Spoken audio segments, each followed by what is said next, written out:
Welcome to the Rim Break Rodeo. We hope this video helps. In this video, I will explain how to change your Kia Sedona key fob battery. First, you'll need a small flathead screwdriver and a fresh CR2032 battery. Begin by locating the small release button on the side of your key fob. Press this button firmly and then carefully pull out the emergency key blade.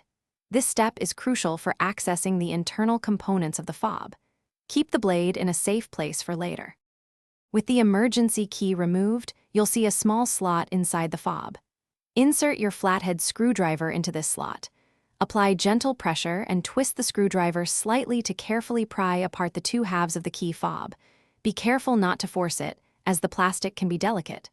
Once open, you can easily access the old battery.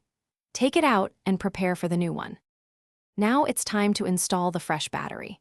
Make sure to place the new CR2032 battery into the compartment with the positive side, usually marked with a plus sign, facing upwards. This ensures proper contact and function.